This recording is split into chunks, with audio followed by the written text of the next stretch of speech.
Now I would like to introduce a very special guest. Joining us all the way from Canada, we have with us today Fred McMahon, a resident fellow of the Fraser Institute. He's also a holder of the Dr. Michael A. Walker Chair in Economic Freedom, and he also manages the Economic Freedom of the World project while also coordinating the Economic Freedom Network, which is an international alliance of over 100 think tank partners in about 100 nations and territories. His research focuses on global issues such as development, trade, governance, and economic structure. And he's also an author of numerous research articles and books. I would now like to invite Fred to join us on stage to present some of his research on economic freedom.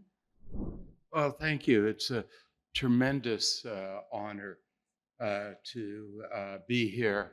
As I was flying in the last visit I had here, oddly enough, I was thinking of Taiwan in an odd sense. Taiwan's original name was not original name, but it was for a while known as Formosa, which just means beautiful in Portuguese.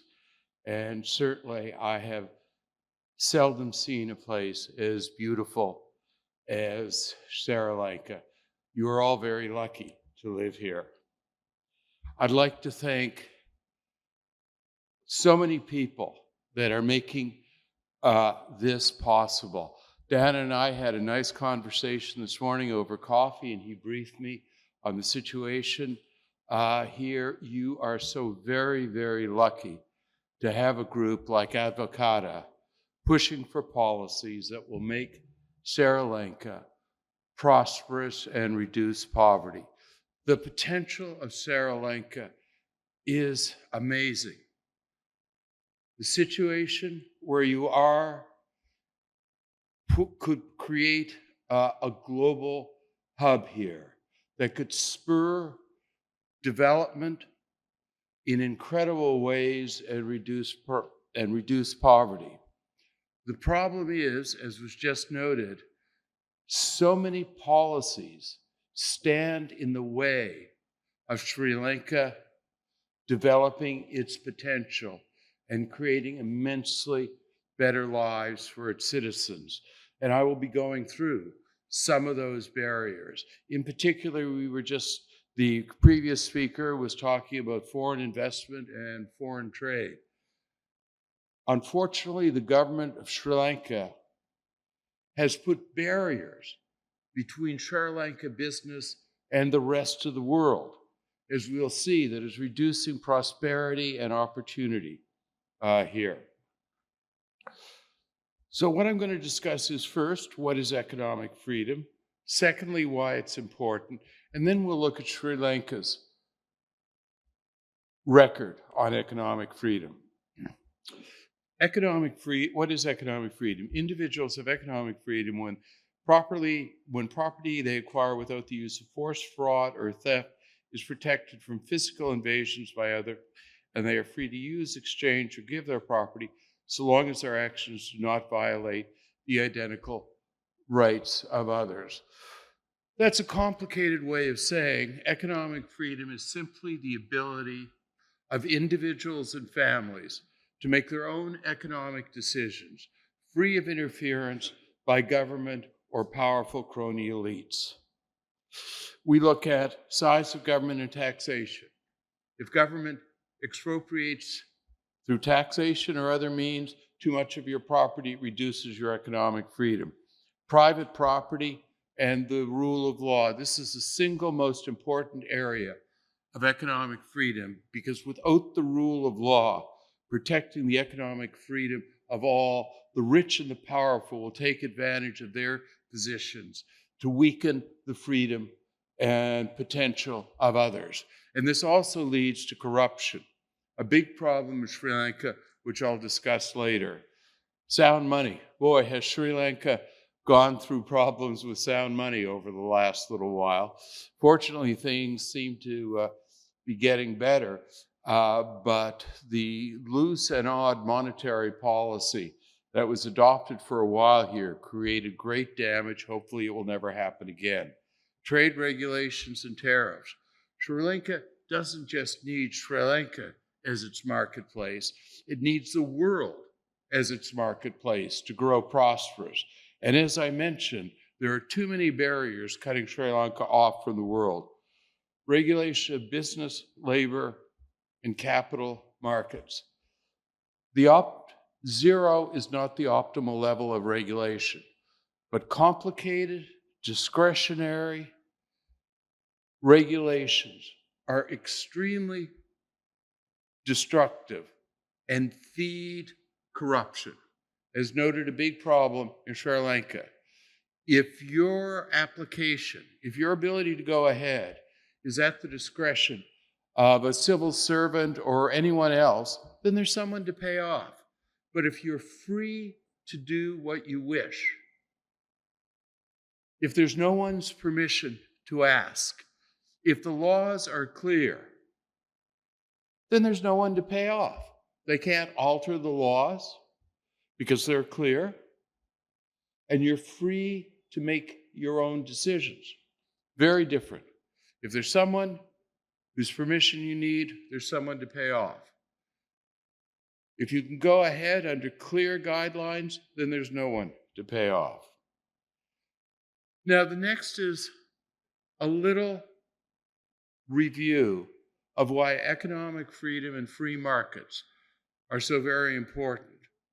I know that there's some political parties in Sri Lanka that actually want to shut down even more free markets, that may claim that they create great distress and poverty. So let's actually look at the history of free markets and what they accomplish. The age of global free trade, free markets, and economic freedom, beginning after the Second World War in the most pronounced way, have brought huge benefits to humankind. But the gains were mostly achieved by those living in economically free nations. It is no accident. The globe is now in a crisis of migration, of people moving from state to state. And where are they moving from? They're moving from places with low levels of economic freedom to places with high levels of economic freedom. So you hear from those who oppose free markets that free markets create nothing but poverty and misery. Well, look what's happened over the age of globalization and free trade following the Second World War. In 1950, 3/4 of the world's population lived in desperate poverty. And despite a huge increase in the population, now less than 1 in 12 live in extreme poverty. Free markets, the age of economic freedom, has not brought misery or poverty to those who have opened their markets.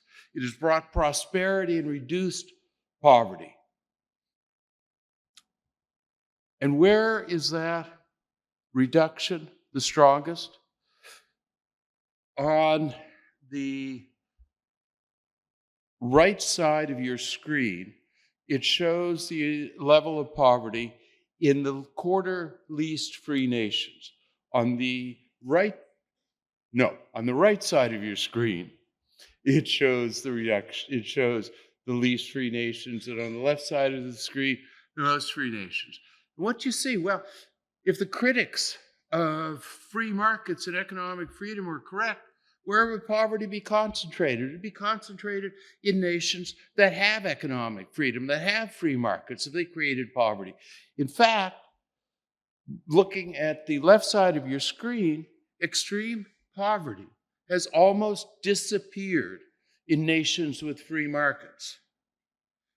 And if you look on the right side of your screen, you'll see that almost 30% of the population in nations without economic freedom live in extreme poverty.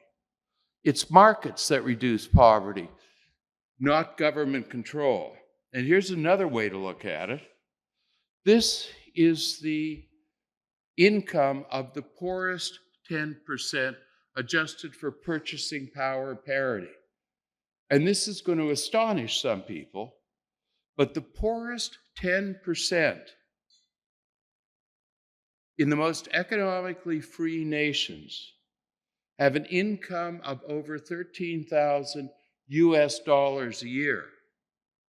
So the poorest 10% in economically free nations, the poorest 10% earn 2, 3, 4 times the average income in Sri Lanka. And what in places that don't have free markets? In places like which some politicians in this country want to impose on Sri Lanka, the average income of the poorest 10% is about $1,000 a year. Global per capita GDP has soared during the era of free trade and open markets. And again, the benefits are concentrated in the nations that have free markets. So the average income in the freest nations is nearly $50,000 US a year. In the least free nations, about 1/10 of that. Literacy, it's the same story. Again, critics claim that it's free markets that suppress education and opportunity. Well, during this time, we've gone from a world in which 2/3 of the population of the planet was illiterate to a time, despite huge population growth, where it's about 1 in 8 people. That's still too much. And where do those 1 in 8 illiterate people live? Unfortunately, in places that don't have free markets. So in the most free nations, 95% of the population is literate. In the least free nations, only about 60% of women and 75% of men are literate. One of the amazing things about nations with economic freedom is that the gap between men and women, boys and girls, has virtually disappeared. While in least free nations, that gap remains wide and dangerous and problematic for those nations. And that's because in a place where there's economic freedom, people get ahead by their abilities. And abilities include, of course, literacy for both. And that's a key reason why economically free nations do much better in education. Life expectancy in years has grown immensely over this period. And again, the nations with the highest level of economic freedom have the longest lived people. And I'm awfully glad I was born in Canada, which is an economically free nation, because if you look to your right, I've already surpassed the average age of people who live in non-economically free nations. So I'm grateful for that. And one last thing.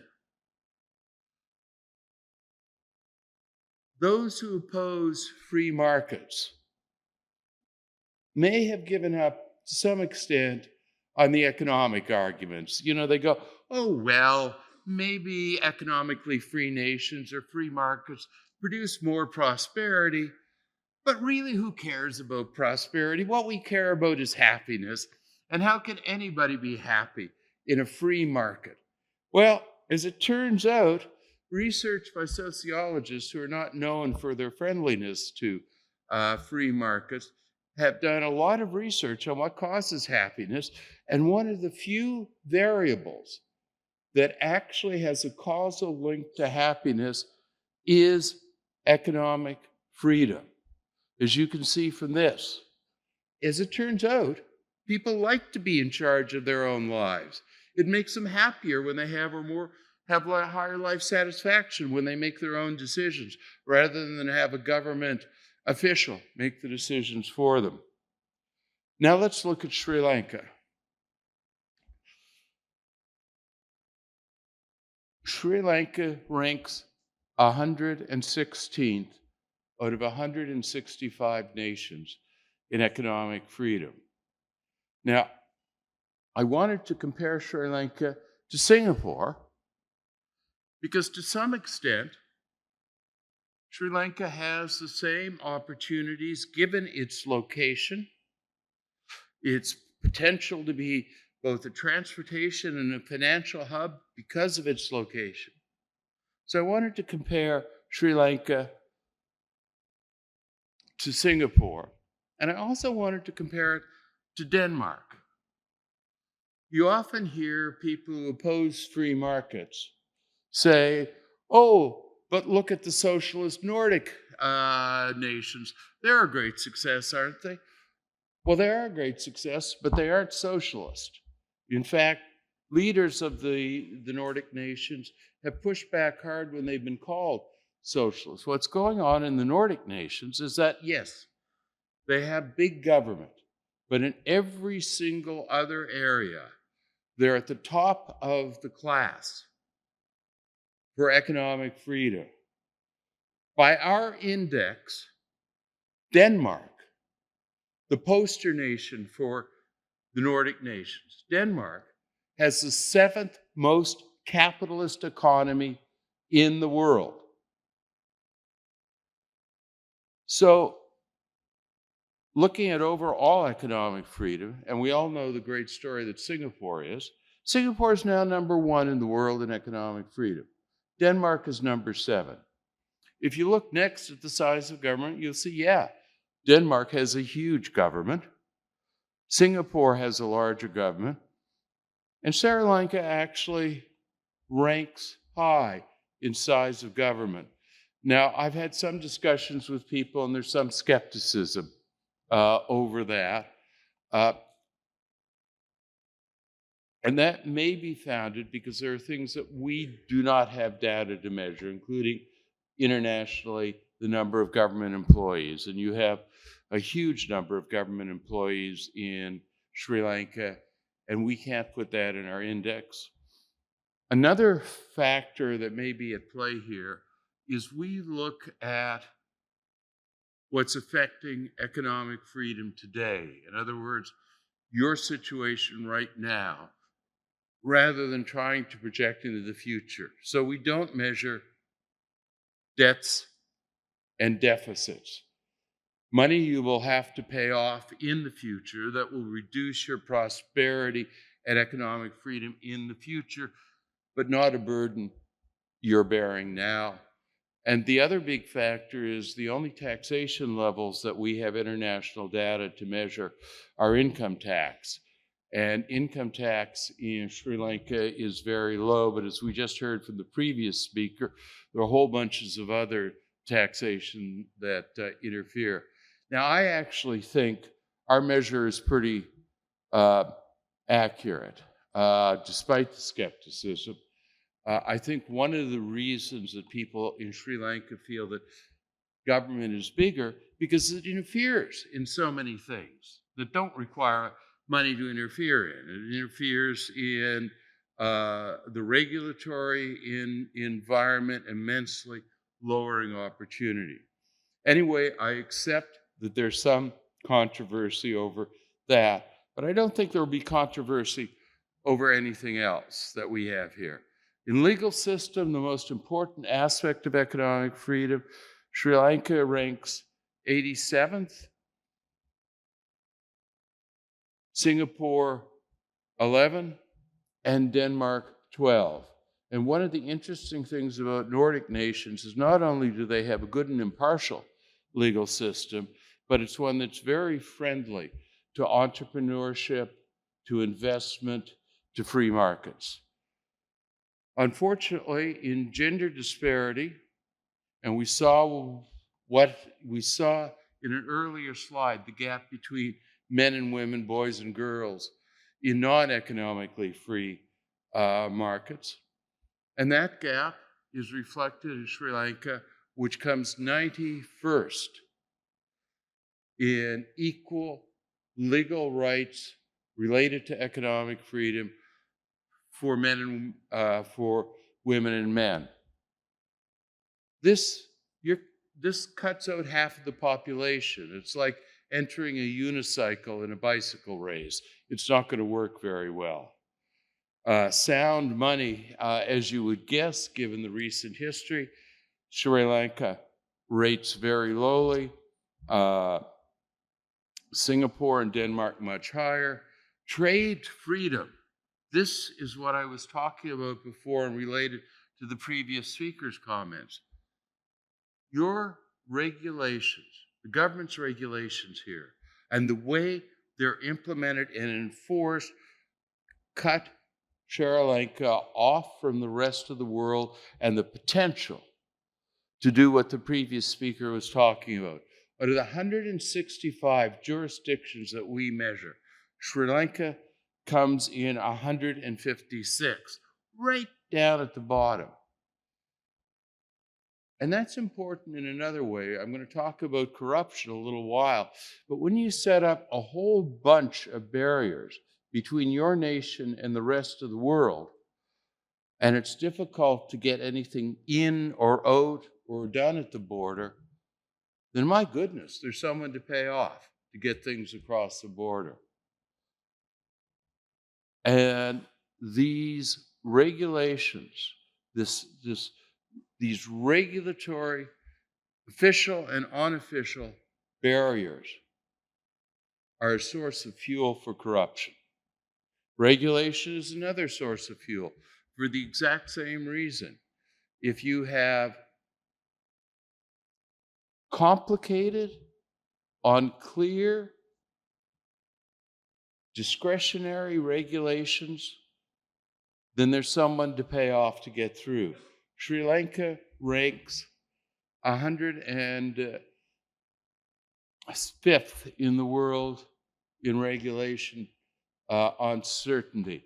This is an area that desperately needs reform. Labor regulation, in particular, needs reform. Labor regulation is promoted to help protect workers. In fact, it does just the opposite, except for a privileged few. For example, high hiring costs and the inability to dismiss someone. In other words, the inability to dismiss someone keep the least skilled, the dispossessed out of the labor market. If you are unable to lay someone off, if economic conditions decline, or that person just doesn't work out, then you're going to be afraid to hire that person. Now, you'll hire somebody who has a record, who has an education, where you have where you know the past and can predict the future, so it protects fine those who are already privileged. The problem is, it means that you aren't going to hire somebody that has a low skill level because it's just not worth the risk. And this creates an expanded informal sector where workers are unprotected and more lowly paid. Few things could do better to generate prosperity in Sri Lanka than improving labor regulations. And I believe there's an effort underway to do that now. And if you move Sri Lanka up from its very low position to a much higher position, you'll see the labor market expand, employment increase, and poverty decrease. Okay, I've been through that. Now, I just want to show you the relationship between economic freedom and prosperity. So Pakistan is 103rd in the world in economic freedom, really close to the bottom. Now, by the way, these ranks are the average over the period 70 to 21. So they will differ somewhat from the ranks that you just saw, which are just for the year 2021. So it's the average over that period not in a single year, that will determine prosperity. So Pakistan has averaged 103rd over that period and has an income of $1,500 per person. Sri Lanka has averaged 75th over the same period. And you can see that Sri Lanka has declined in economic freedom. You ranked 75th on average, but you're 116th this year. So things have gotten worse rather than better. Sri Lanka's income is $4,400 a year, rounded out. And you can see the higher the level of economic freedom, the higher the income, ending up with Denmark, which averaged 13th over the full period, and Singapore, which averaged 6th over the period. This just focuses on the Asian nations, so you can see the pattern more clearly. And it is interesting. Singapore, as I mentioned, has a much higher level of economic freedom, is one of the highest levels of economic freedom in the world. And Denmark also has a high level of economic freedom. But look at this. In 1960, Singapore started roughly where Sri Lanka is now in per capita GDP. But it opened its markets. It became today the most economically free nation in the world. And look at that growth rate. So Singapore went from roughly Sri Lanka's average per capita GDP to about $70,000 a year US per person. And I put in Denmark there because even though Denmark has a very high level of economic freedom and has grown rapidly, Singapore's even higher level has enabled Singapore to overtake. I mean, it would be unimaginable to think today in Sri Lanka that you could have an average per capita income of $70,000 per person. But that's exactly what Singapore did, starting from a base of about where Sri Lanka is now.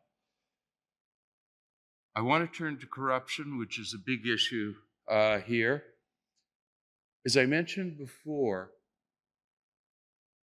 lack of economic freedom, lack of your ability to make your own choices is the raw material of corruption when there's someone to pay off. Corruption is intensely related to lack of economic freedom and weak rule of law. So on the vertical scale is economic freedom, and on the horizontal scale is corruption as measured by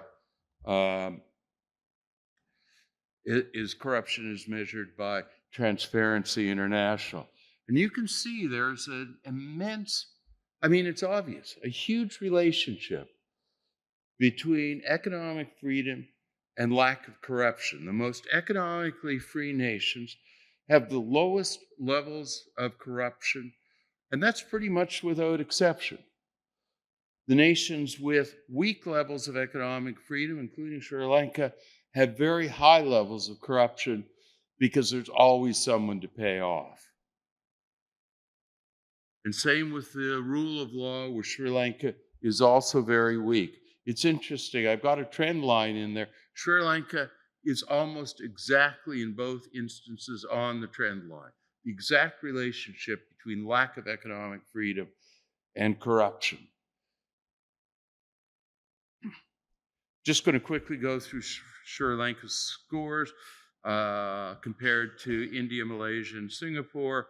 And as you can see, Sri Lanka started out better than India, and India caught up, and Sri Lanka is now going downwards. But of course, that has something to do with your recent economic crisis, size of government, rule of law, sound money, freedom to trade, regulation, labor regulations. a huge disadvantage to the poor and the dispossessed. And Sri Lanka is way at the bottom of our comparison nations there. Horrible for the low skilled and the poor. Business regulations. I'm running out of time. I was given 35 minutes and I'm nearly at the end of it. So I wanted to run through that quickly to show you what happens when nations turn to economic freedom. I call them rocket nations. This is perhaps what's interesting to you. The East Asia average of economic freedom, Indonesia, Korean Republic, which, as you can see, moved up to second place amongst our sample nations, but wasn't always economically free. And of course, Singapore at the top.